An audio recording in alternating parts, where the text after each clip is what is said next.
मैं डॉक्टर अलका जैन, सहायक प्राध्यापक शासकीय राजमोहनी देवी कन्या स्नातकोत्तर महाविद्यालय अंबिकापुर। आज जीरियाट्रिक न्यूट्रिशन के 5th यूनिट के अंतर्गत एजिंग एंड इम्यूनिटी पर परिचर्चा करने जा रही हूँ।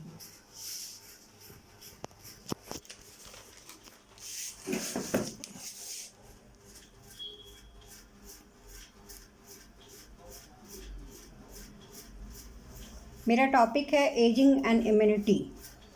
एजिंग का शाब्दिक अर्थ है process of becoming older. Ageing का इम्यून सिस्टम पर प्रभाव कई स्तर पर दिखाई देता है। थाइमस व बोन मैरो में बी तथा टी सेल्स का उत्पादन कम हो जाता है। लिम्फोसाइट्स की क्रिया धीमी हो जाती है। जब बच्चा 7 या 8 साल का होता है तब उसके इम्यून सिस्टम का पूर्ण विकास हो जाता है। इम्यून सिस्टम में सेल, प्रोटीन, टिश्यू व ऑर्गन्स की टीम होती है जो बीमारी, जर्म्स और अटैक करने वालों से फाइट करती है और रोग और संक्रमण के विरुद्ध कार्य करती है। जो बच्चे ब्रेस्ट फीडिंग लेते हैं उनका पोषण स्तर अच्छा ब्रेस्ट फीडिंग लेते हैं और अच्छा पोषण लेते हैं उनका इम्यून सिस्टम बेहतर होता है। हेल्दी बैलेंस डाइट की भी इम्यून सिस्टम पर बहुत ही महत्वपूर्ण भूमिका होती है।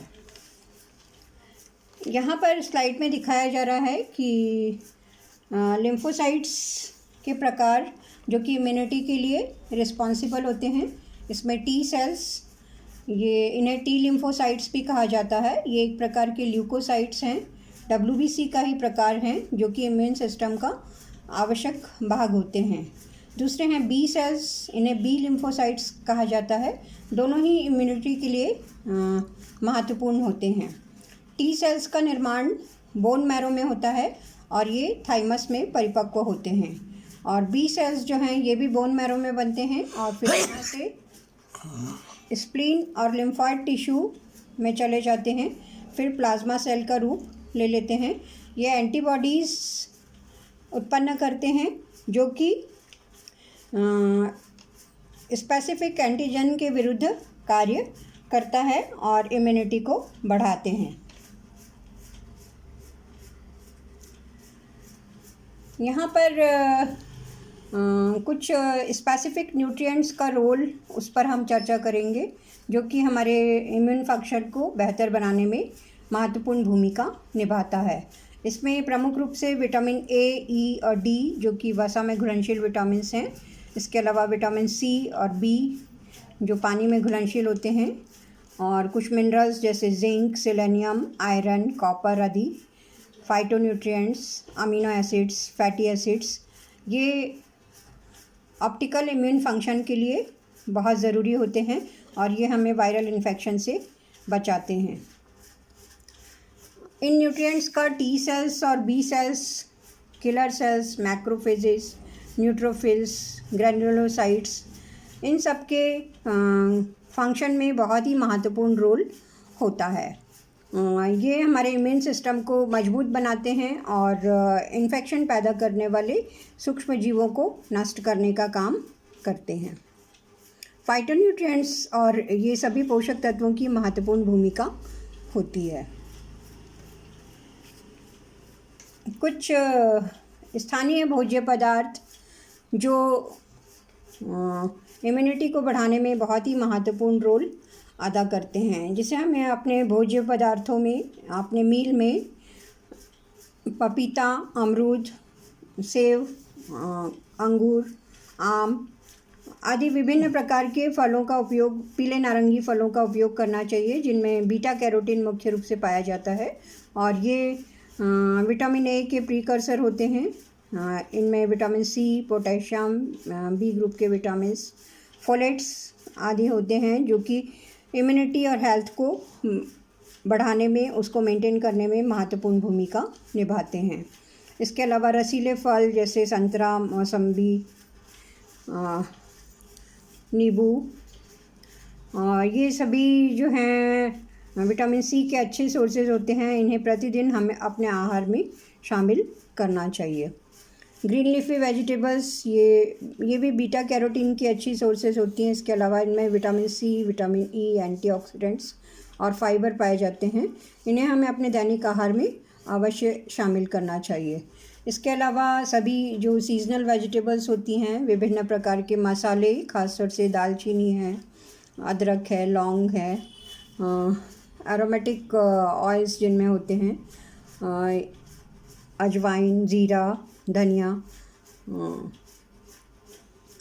ये सभी बहुत ही महत्वपूर्ण होते हैं। इनमें माइक्रोन्यूट्रिएंट्स और एंटीऑक्सीडेंट्स पाए जाते हैं जो इम्यून सिस्टम को मजबूत बनाते हैं। और सूजन को कम करने में हल्दी की खासतौर से विशेष भूमिका होती है। दही हमें अपने आहार में लेना चाहिए। यह हमारी आंत में से बैक्टीरिया को रेगुलेट करने में मदद करता है और सूजन को कम करने का कार्य भी करता है, इम्यूनिटी को बढ़ाता है। विभिन्न प्रकार की फलियां, दालें ये आयरन और जिंक प्रदान करते हैं। ये प्रोटीन के भी अच्छे सोर्सेज हैं। इसके अलावा मिलेट्स, इनमें माइक्रोन्यूट्रिएंट्स और फाइबर पाए जाते हैं। संपूर्ण अनाज का इस्तेमाल करना चाहिए, उसमें भी रेशा काफ़ी मात्रा में होता है। और फ्लैश फूड्स, इनमें आयरन, जिंक और आवश्यक अमीनो एसिड्स होते हैं। मछली, ये protein, vitamin A, vitamin E और इसेंशियल फैटी एसिड्स का प्रमुख सोर्स है। तो ये सभी लोकली अवेलेबल फूड्स हैं जो कि न्यूट्रिएंट से भरपूर होते हैं और इनका यदि हम आहार में सेवन करते हैं तो इससे इम्यूनिटी पावर बढ़ता है।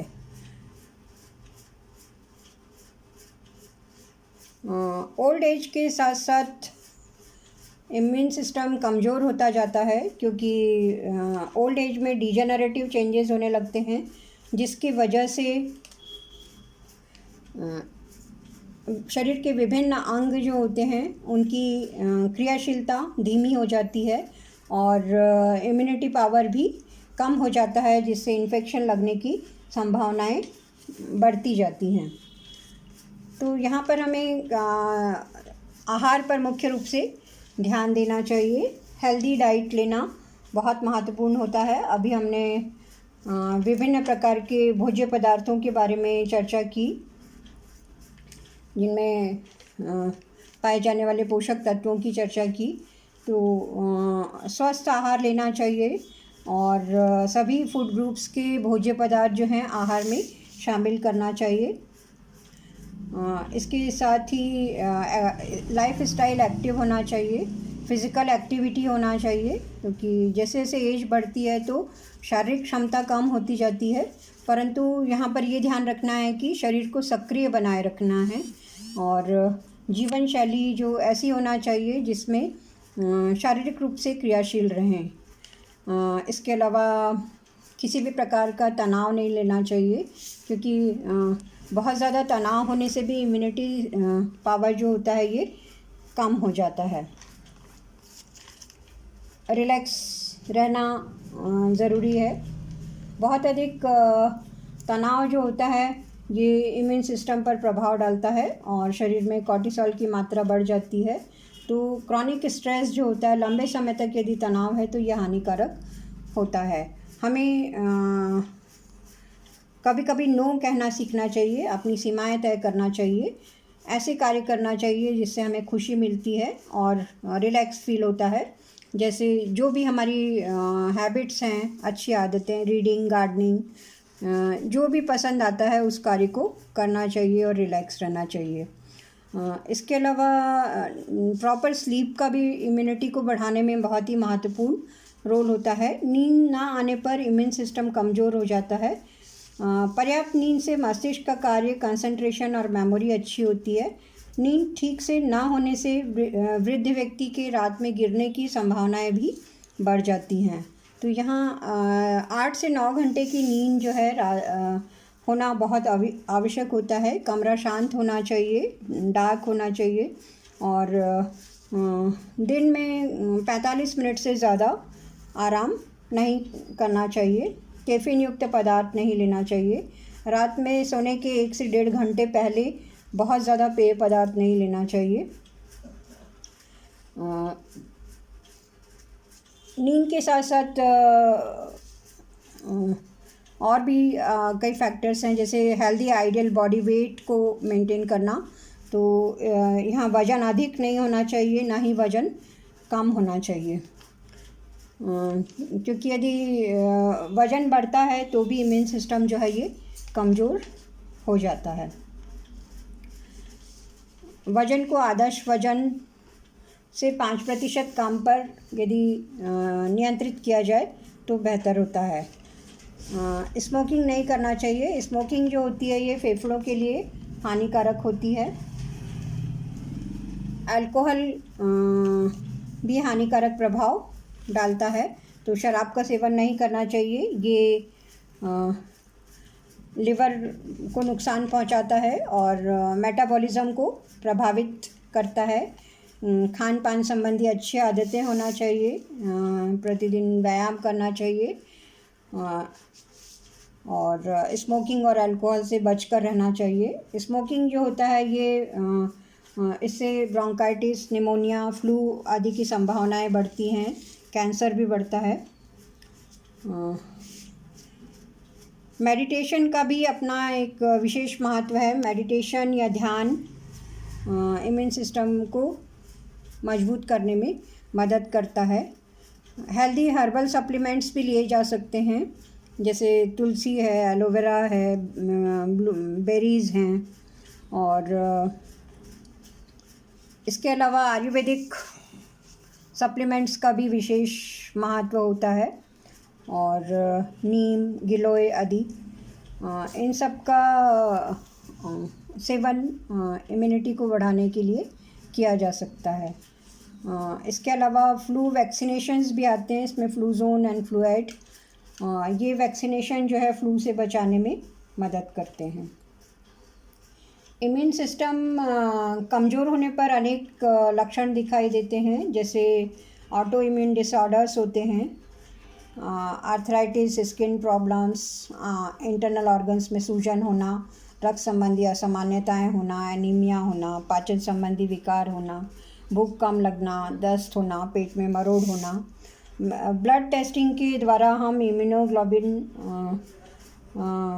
जो कि इन्फेक्शन से लड़ने वाला प्रोटीन है, इसका स्तर ज्ञात कर सकते हैं और ब्लड सेल्स व इम्यून सेल्स का पता लगाया जा सकता है। इम्यून सिस्टम को मजबूत करने में डाइट सबसे अधिक महत्वपूर्ण है। इसके अलावा लाइफ स्टाइल, फिज़िकल एक्टिविटी और मेडिटेशन, इन सब का महत्व बहुत अधिक है। बढ़ती उम्र के साथ साथ नियमित जीवन शैली होना, अच्छा आहार लेना बहुत आवश्यक होता है। यहाँ पे कुछ रेफरेंसेस बताए गए हैं, ये इनके द्वारा मैंने इस पीपीटी को तैयार किया है। और यदि हम सावधानीपूर्वक जीवन शैली जीते हैं तो इम्यून सिस्टम को मजबूत बनाया जा सकता है। धन्यवाद।